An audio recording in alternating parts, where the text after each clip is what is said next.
The conditions of segregation, also known as solitary confinement, are so far outside of the average person's daily experience that it's hard to know how we might feel in that situation. It's hard to know what we might miss. Would we miss cooking a meal for family and friends, a warm shower at the end of a long day, or a good night's sleep? Tens of thousands of people in jails and prisons and detention centers across the country don't have to wonder. They know what it's like to spend 22 or more hours a day in a 6-foot by 9-foot cell.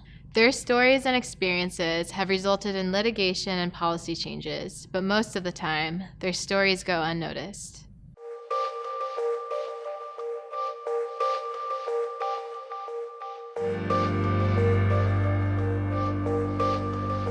First, some context. Segregation is typically used for disciplinary, administrative, or protective reasons. Correctional officers have an incentive to control the behavior of incarcerated people and to ensure the safety and security of their facilities. They're often required to work long, underpaid hours in conditions that are sometimes traumatic or dangerous. For all of these reasons, segregation has become almost a knee-jerk response to a variety of situations. At the same time, researchers, advocates, and policymakers have all become part of a growing movement to reduce the use of segregation.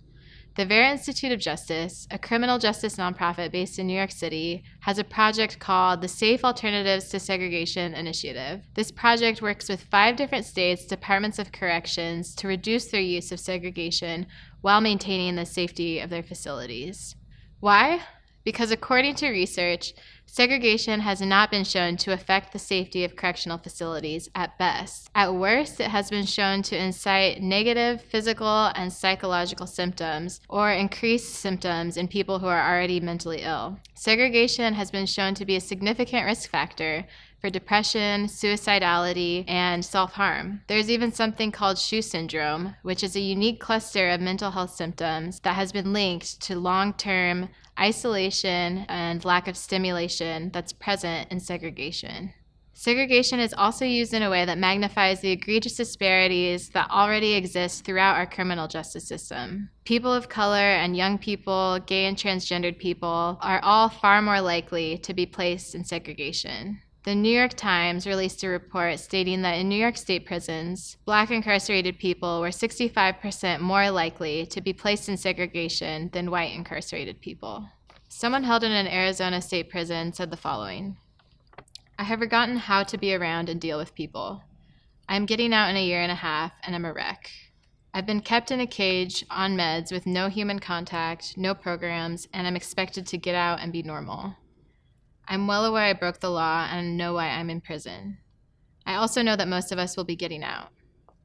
Why would you want to treat people like this, then set them free with no skills, not knowing how to deal with people, offering no programming, and wonder why so many return to prison for violent crimes? If you treat humans like animals, they become animals."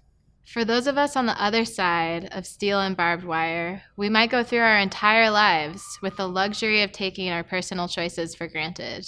Some people say, if you can't do the time, don't do the crime. But that statement and way of thinking ignores the deep collateral consequences of doing time in an increasingly inhumane system.